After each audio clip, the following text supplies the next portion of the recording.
Well, hello, everybody. It's great to be with you today. I just wanted to, maybe let's just start here. Higher ed's in a state of crisis. Enrollments were down even before the pandemic. The pandemic has upended campus life. Many institutions are struggling financially.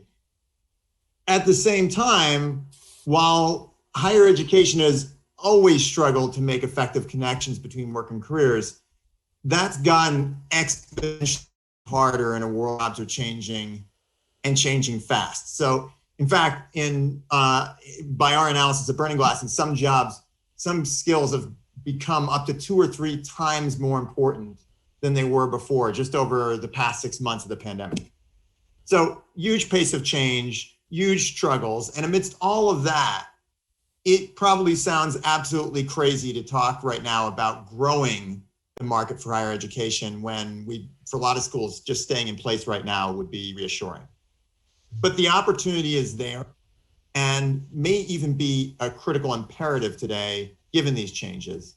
But accomplishing that growth is going to mean higher education has to evolve. So today's panel is set around the question of how colleges and universities can achieve that growth. To frame the discussion, I'd like to propose an audacious goal for us today. There's 17 million students in US higher education right now. Can we get to 30 million US higher education students by 2030? I'm Matt Sigelman, I'm the CEO of Burning Glass. For those of you who don't know us, Burning Glass has a pretty unique vantage point on this question. We bring a big data approach to understanding the landscape of opportunity, to analyzing millions of jobs each day so that we can understand the skills that are driving mobility and the skills that are unlocking careers in a rapidly changing economy.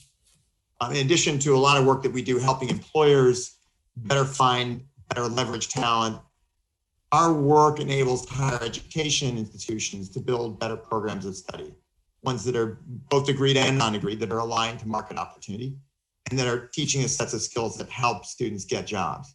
We also work with schools to help assess the alignment of existing programs, program by program, and also now course by course to drive as well academic and career planning and to articulate the value of programs and of courses to students and prospective students.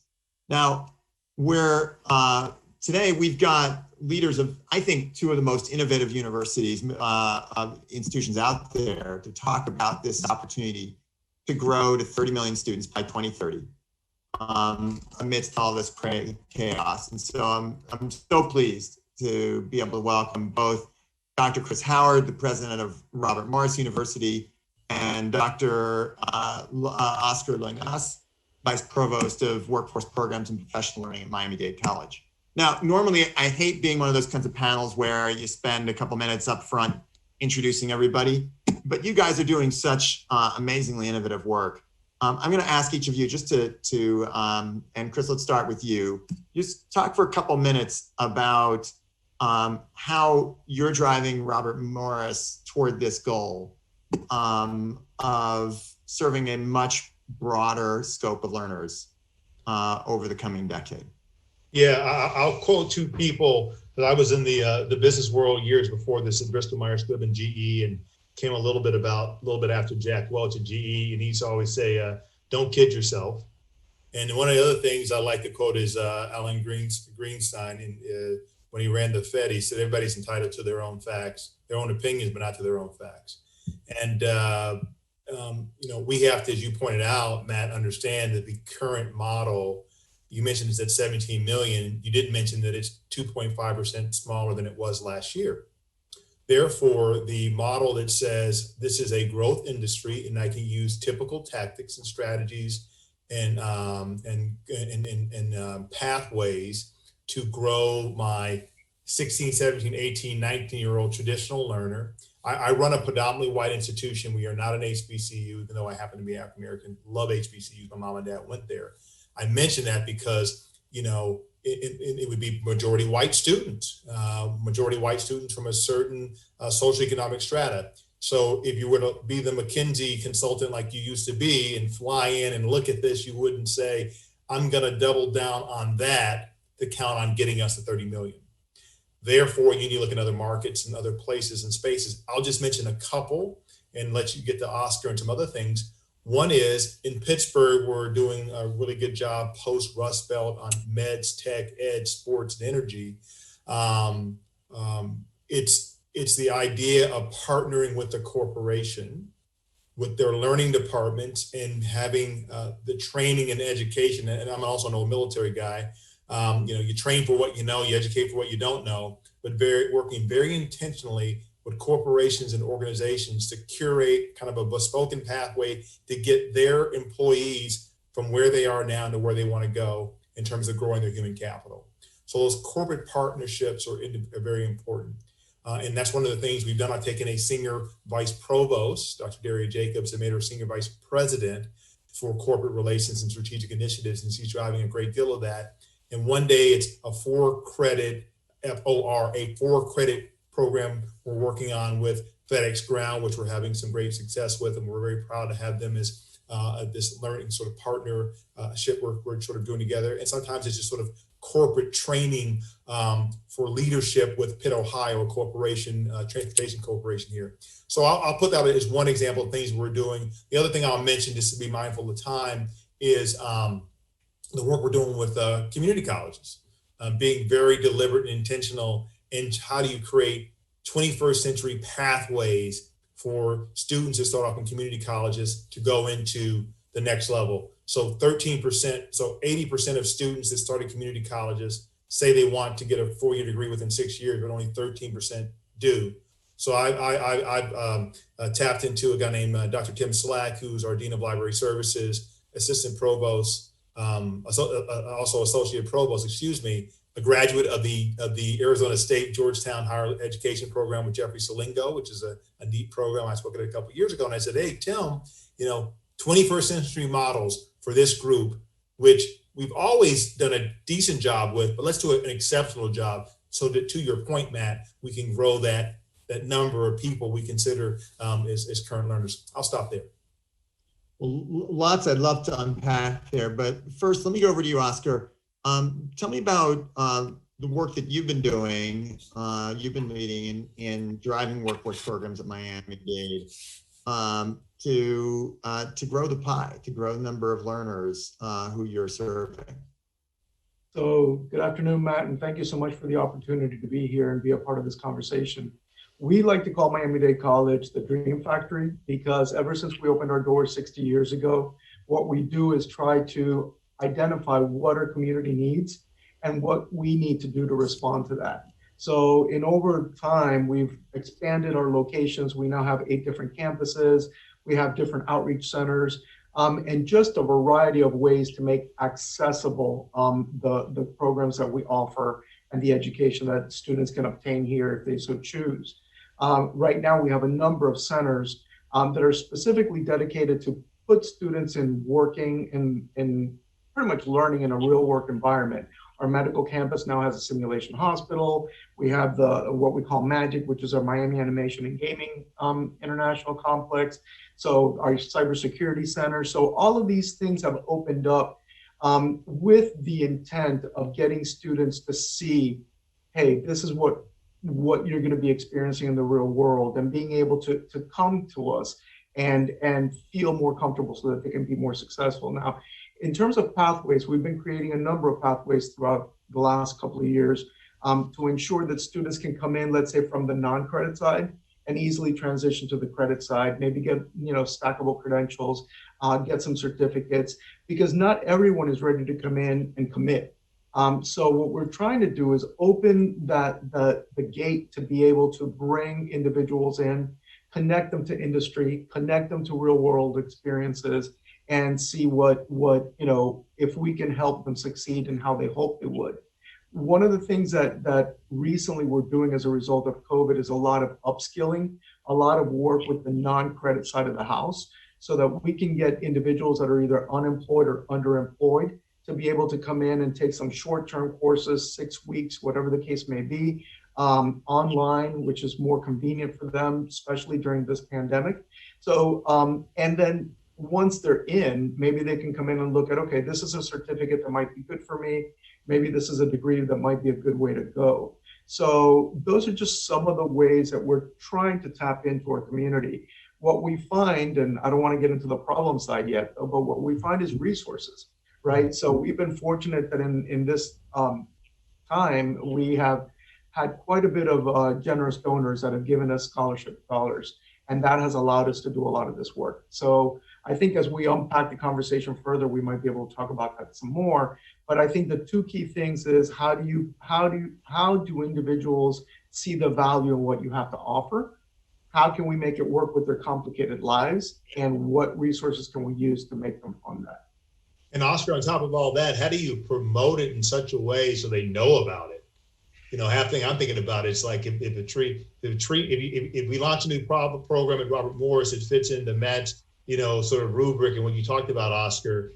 Unless somebody tweets about it, it didn't happen. And so that's one of the learnings of me as President Chris Howard is we're cranking out some good stuff. We got to make sure that it gets into the pores of the community so they can, you know, they can act upon it, you know. So that's something that I'm thinking about. Maybe we can have an offline on that. You and I can share some notes. That awareness gap that you both just talked about, I think, is a huge issue. One of the things that you know I've learned over over the last however many years it's probably not polite to count, is it's kind of what your side view mirror tells you, which is that objects in the mirror are closer than they appear. And one of the biggest, I think, both tragedies and also opportunities of the labor market is that talent and opportunity are often just a couple skills away from one another. And so you'll have people who are displaced, they're out in the sidelines, who have a lot of the right skills, don't have all of the right skills. Similarly, we wind up with graduates coming out of four-year schools, putting a lot of effort, earning an expensive degree, and not quite launching. From our research, we found that 43%, even before the pandemic, 43% of people of recent graduates wind up in a job that doesn't require the degree and actually wind up being permanently, in a lot of cases, underemployed. So a lot of this comes down to how do people get that Waze app for their career? And let's just talk about that for a second. Where both of you raised the point that we're talking about a different learner base. Chris, you said it before, a McKinsey consultant. I've been recovered now for 25 years. So, but McKinsey consultant would look at this landscape and say, look, you've got a shrinking market. You got to look for a new market. And whatever one thinks about the last 4 years and politically, they haven't been good for international student enrollments, which was once considered a silver bullet. So you both talked about, Oscar, likewise, you talked about upskilling, reskilling, talking about of working learners. How are you guys reaching those working learners, and what does it take? What do we need to tell them? Oscar, go ahead. So what we did for our recent upskill and Kickstart programs, we basically did social media. It was very targeted marketing, either through Instagram. They say Facebook is for old folks, so we're way past that. But they were basically just doing a lot of targeted marketing. Also, with the network of partners that we have. So, for example, every year there's Emerge, and so that getting into that mailing list and being able to get that out to all the people that are interested in tech. So we were surprised at the number of folks that responded. Our greatest challenge, and I don't know if I should say this or not, but our greatest challenge resulted in our own internal structures, because we had 6,000 students that were lined up ready to take our classes. Yet it took us so long to be able to prove their residency status, to get their application completed, to get them enrolled, that we lost some of them along the way, or the classes started and it was too late to bring them on board because too much time had passed. So I do believe that we do have opportunities to target the individuals that need to know what we're offering. But are we able to be nimble enough to respond to them and whatever their needs are? And so those are some of the things that I've learned that we need to work on to be able to respond to that more appropriately. Thanks, Alex. That's a great point. You want me, Matt? Go ahead. I was going to piggyback a little bit and if I get into it. So I was just going to say a couple of things. One is you were talking a little bit about people leaving from a degree and not being ready. So one of the things we're doing, working partially, hopefully with Burning Glass on this, is really mapping the skills with the educational piece. As I said before, you've got an education for understanding yourself, the world around you, and your place in the world. That stuff is in higher order thinking is still important. Being able to intellectualize and conceptualize, and then the hardcore skilling part of it is also important. It's an ampersand situation, and. So we're trying to be very deliberate with that same senior vice president. I put career education under there, Derry Jacobs, who you spoke with. We're going to be really, really intentional from day one in making sure by listening to the marketplace and mapping those up, and mapping those skill things. It could be an Amazon Web Services cloud certification in addition to being a major in marketing. And we're working with AWS Academy to be able to offer it as well, and it'll be a badge of the offer. The other thing in terms of how do you get the people in the door, two things. One is being aware of different cohorts of people and groups. So with veterans, for example, a lot of people have thought about veterans. We're a yellow ribbon school. I'm a veteran, very proud of that. And we're thinking intentionally about what they need to be successful. How do you get them in and how do you get them to thrive? A couple of years ago, we did a program with Google and with Makers America, where we did a 3D printing, advanced manufacturing 3D printing certificate, completely paid for. And after about, I think it was a 14-day program, you got the certificate. We made it very easy for them to flow into 4 credit operations after that, FOR credit operations or opportunities. So that was one example. The other thing I mentioned in terms of partnerships, community partnerships, there's something in Pittsburgh called the Energy Innovation Center. It has many corporations and also universities. It's right by where the Pittsburgh Penguins play. It's an old normal school, an old vocational school that's been redone. And inside of it, there are different opportunities for workforce development. Some are done by companies like Covestro or by People's Gas and Energy. And some of them are done by higher education and some by community colleges. We offer a 3D printing, now we offer our own 3D printing a certificate, which people can come right in with no specific background and take it as a certificate and go into the workforce. Right up the hall, UPMC, the healthcare concern, they have programs to help people become nurses assistants, right on the track to become nurses and upskill that way. So, there's strength in numbers in terms of, Matt, your original, which I think is a great challenge, is sometimes we got to work together. We got to be, the young people call it, we got to be frenemies. We got to link arms with Penn State and Pitt and CCAC and the big corporations, the nonprofits, and come up with interesting ways. I'd love to have a student come in, do the 3D printing certificate with us out of high school, go off and get it sponsored by industry, then go get their associate's degree at a community college, and then come and finish their 40 degree in advanced manufacturing engineering at Robert Morris. Easier said than done, but there's a pathway for, somebody who maybe never thought that a 4-year degree was in their life.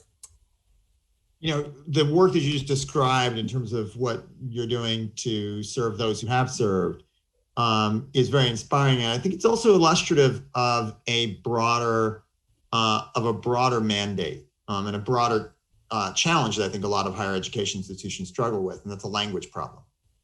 One of the problems in helping returning service members make effective transition is that there is it's a different language, right? So somebody who's been, serving they have an MOC, a military occupation classification.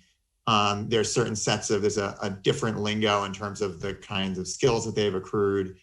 And part of what you're doing in what you described is helping people both translate their past experiences to a market language and to fill in the gaps. Mm-hmm. Now, one of the things that holds us back, so that's not the problem for veterans, right?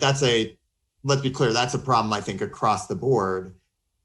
because in general, particularly if we want to, and Oscar, you talked about upskilling and reskilling being so important, and being the key drivers here, and I think you're entirely right.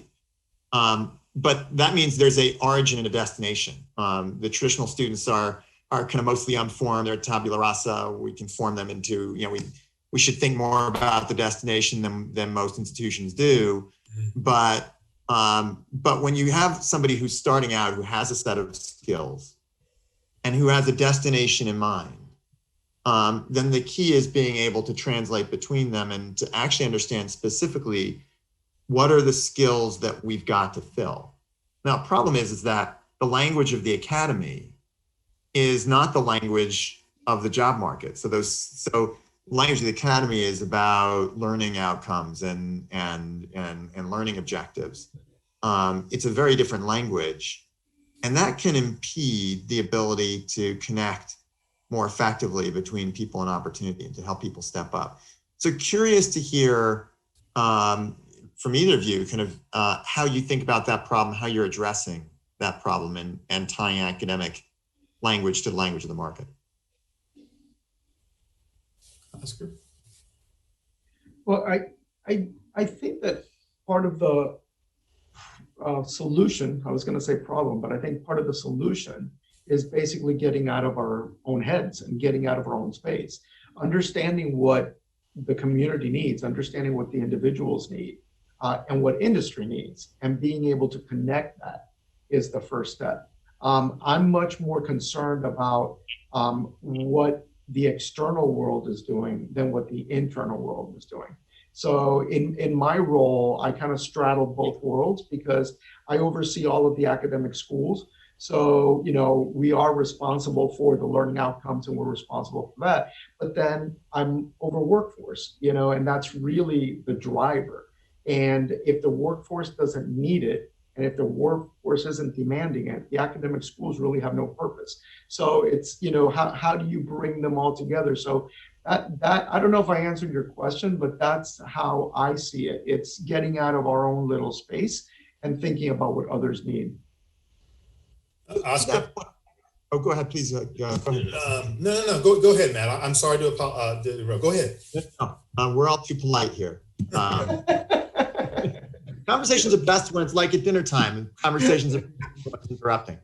At least that's the. This is not the presidential debate. We don't have a set amount of minutes per person.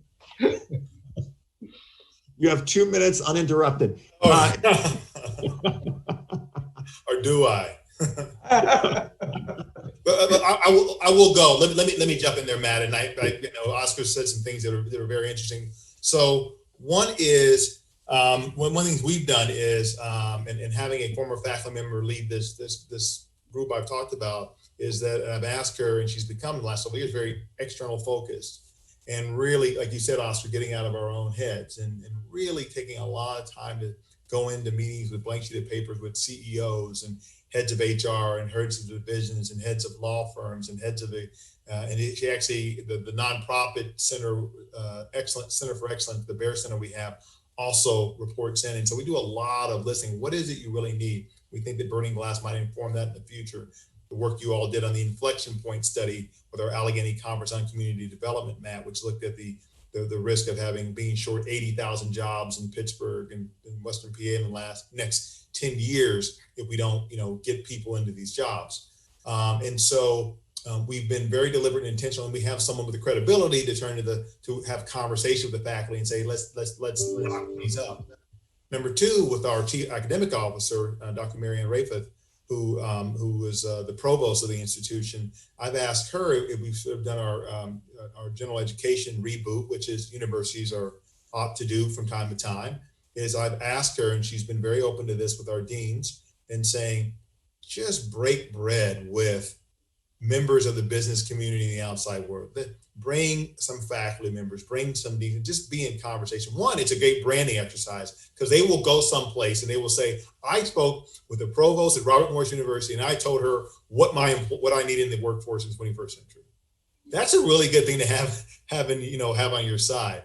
And so we've done that repeatedly. and that kind of sets us apart in the marketplace. There is that wonderful comment. It's that analysis has been done. It said something like 95% of all provosts think that their students are prepared for the workforce, whereas something like 15 or 10% of all CEOs say that the people coming in are prepared. So it's one of those Houston, we have a problem sort of things there, right?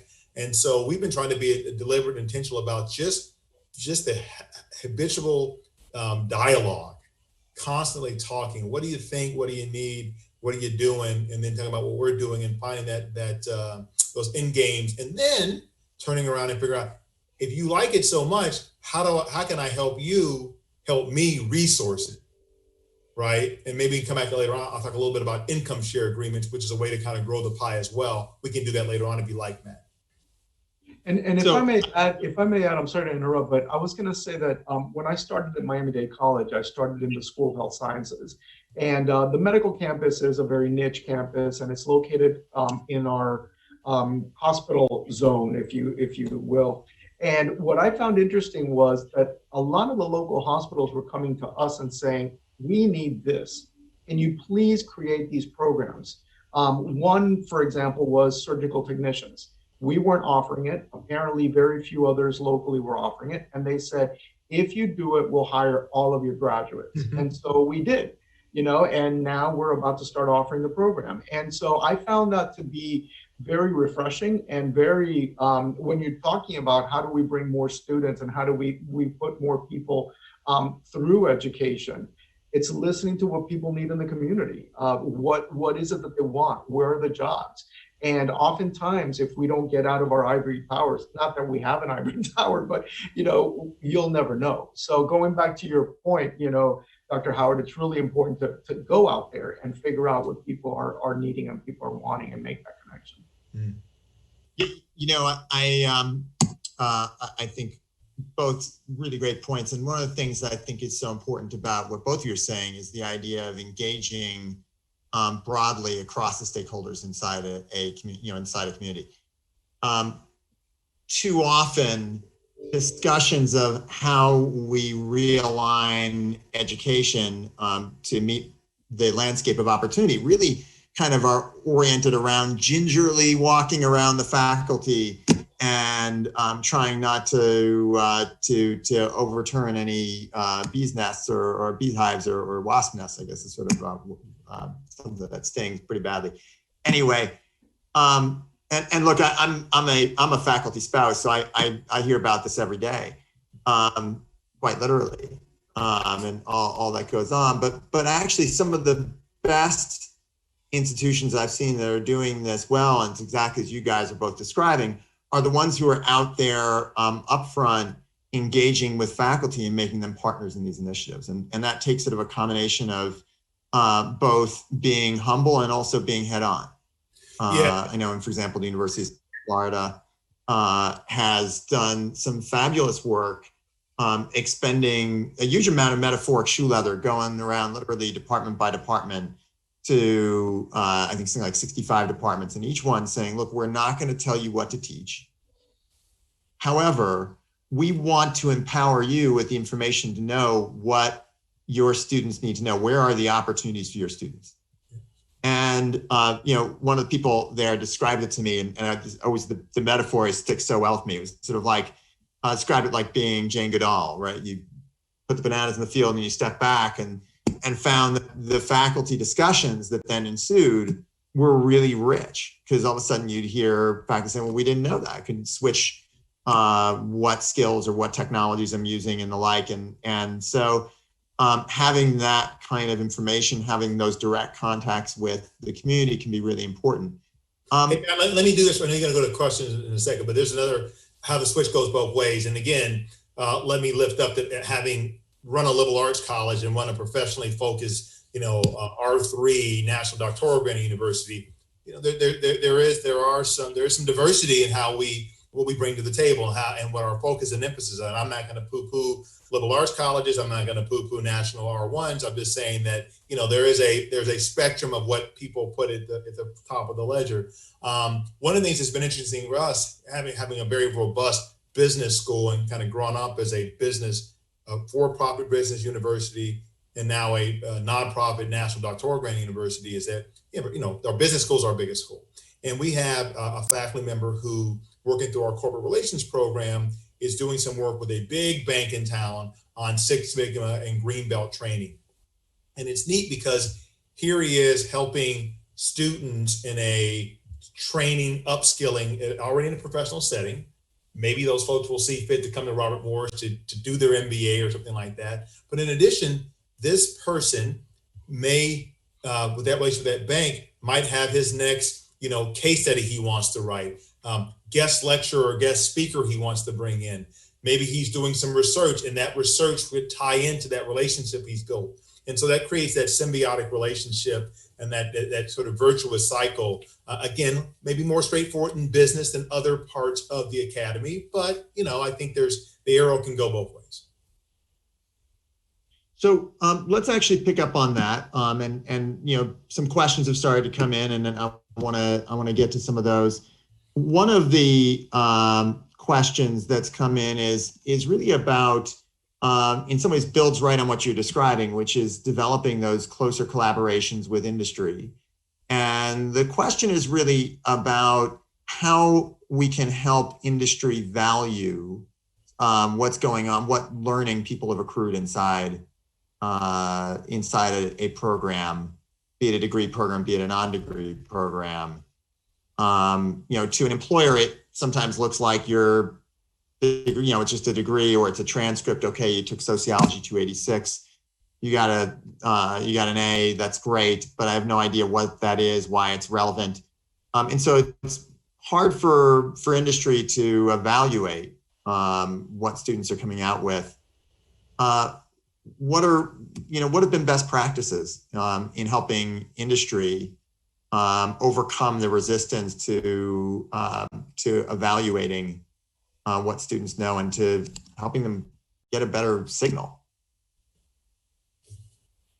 I would say that if you take, and I know Burning Glass does that quite well, if you take, for example, what are the skills that students are coming out with? So for example, a student that went through this program can successfully think critically, or a student that went through this program can actually do X, Y, and Z. And so translating that, our career services area is doing a lot of that, which is trying to translate back to that language. And how do you translate what our degrees and our programs mean to the skill sets that the employer is looking for, so that they can see that better match and that better alignment. So that's one way. I don't know if it's a best practice, but I find it to be useful. What we do over here, what's interesting is, and I think, and not just over here, but in Robert Morris, is that, the proof's in the pudding in terms of they hire people, they retain people, they promote people, and people succeed. So I'm very big on that. I always say we have 95% placement rate of our graduates within a year, either into the workplace or in the graduate school or even the military. And we do a lot of work with Gallup over the years, Brandon Bastide initially, but some other folks now, where we've tracked and seen how our alumni have done in terms of the 5 well-beings when they graduated, and they tend to do statistically better than schools that look like ours and even other schools. So we feel like in the day, it's the product. Now, I would say on the HR side, there's 2 different levels of this. The HR folks really want that Matt you're talking about, because they're trying to fill square pegs in the square pegs, not to denigrate anybody's job, but they really have some very immediate concerns to fill specific skills, right? But like I said before, train for what you know, educate for what you don't know. And I've had sessions with CEOs, and it's funny, they come in there and you think that they're going to tell us, we need more cloud computing certifications and more boot camps for coding. And they leave saying we should all be, English literature majors and history majors and philosophy majors, because, in a journey as you move up through the ranks of management and leadership, for-profit, nonprofit, government, military, there are some generalist skills and underpinning that you need to get.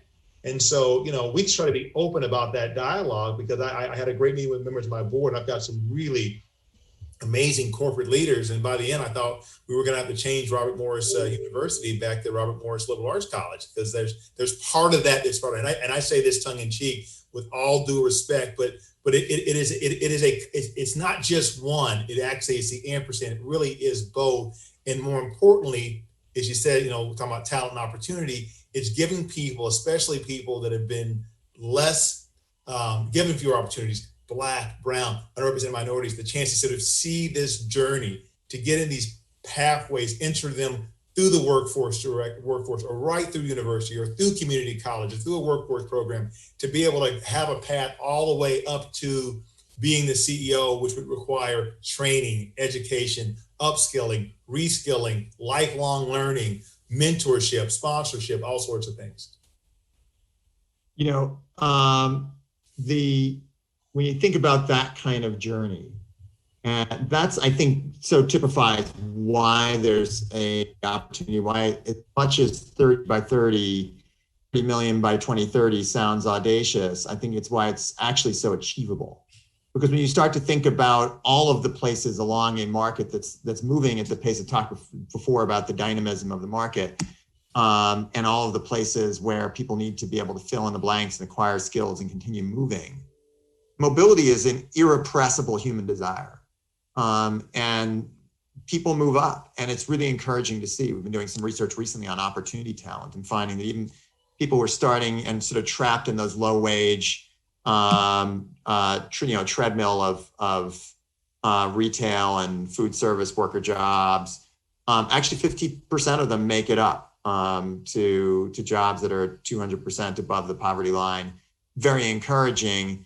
People need to be able to continue. They do that step by step, not leaping tall buildings in a single bound. And so we need to be able to provide that frame.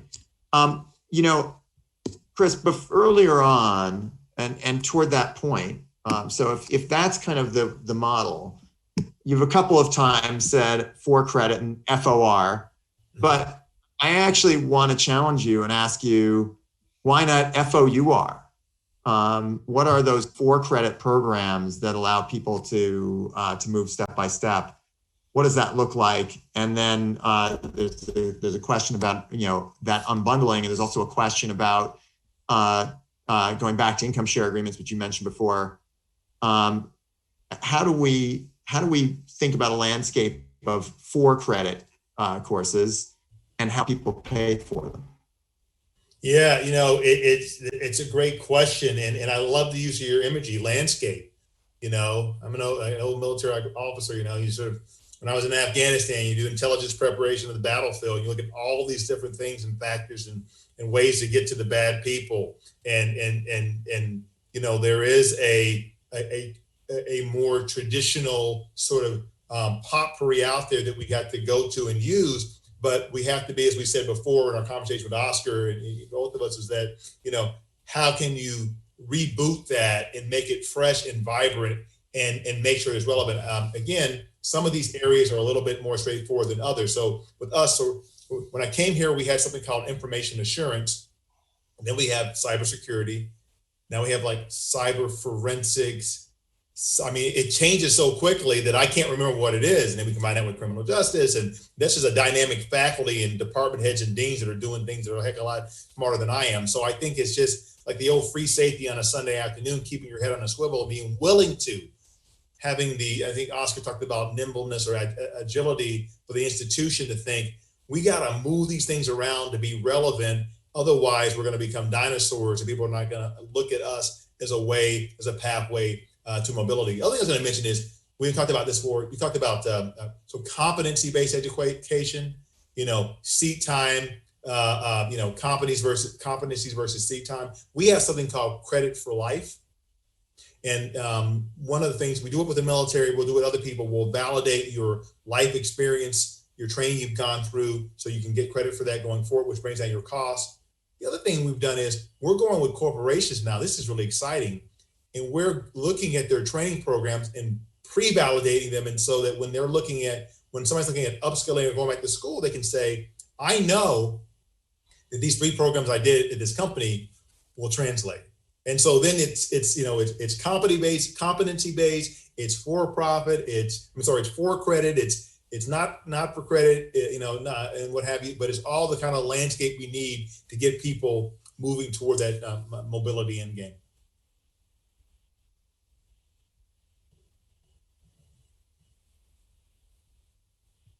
Oscar, any thoughts? No, well, I was deep in thought because like I said previously, we've been fortunate and in that we've had a lot of scholarship dollars that have helped us recently. But I keep thinking about how can we translate this and make it a something that is sustainable in the future, right? But so definitely having some good fundraisers for the colleges or universities might be good. Last night I was watching the vice presidential debate, and one of the candidates said, free tuition for 2-year colleges. So that sounded like a good option. However, what I have noticed is that we have a lot of scholarships that nobody applies for. And we keep making it easier and easier for the students to apply, and they just don't do it. So I think that one of the key, and I'm very much into customer service and that one-on-one connection. And I think that that's where, especially when we're talking about lifelong learners or when we're talking about, just people that are not used to the kind of systems that we have, how can you have someone on the front end that can engage them, inform them, and put them on the right direction so that they can find their own way? So I don't know if I answered the question, but that's great. I think we've got time for one last question, and it's perhaps the most important question of our time together today. This is questions coming from the audience. Somebody raised the point that, hey, look, we're talking about, and Chris, you mentioned it at the start, that we're talking about, and both of you have talked a lot about this, and I know both of you, this is key to your work. We're talking about different student audiences, where the next 13 million students who we're going to bring on board into U.S. higher education, it's a different group. It's working learners, different segments of society. I'm curious to hear your thoughts about how we make sure that 30 million learners is 30 million learners who are truly representative of our society. Oscar, should I start with you? And we've got just 2 minutes left, so if you each take a minute on this, that would be great. Yeah, so I think for us, that's not that difficult, right? Because our student population is very representative of who we are in South Florida. And so, but I do believe that reaching out and having access is what it's all about, right? So we talk a lot about online learning. Well, there's a lot of communities that can't afford to have the technology that's necessary to do online learning successfully, or don't have good enough internet or high-speed internet to be able to do it, or they live in a home where you have too many kids running around to allow them to focus. So I think it's really understanding what the individuals need and being able to offer options that are accessible and that they can actually succeed in. Because we're used to just putting courses up, but not thinking about who's going to take them. So I'll go quickly.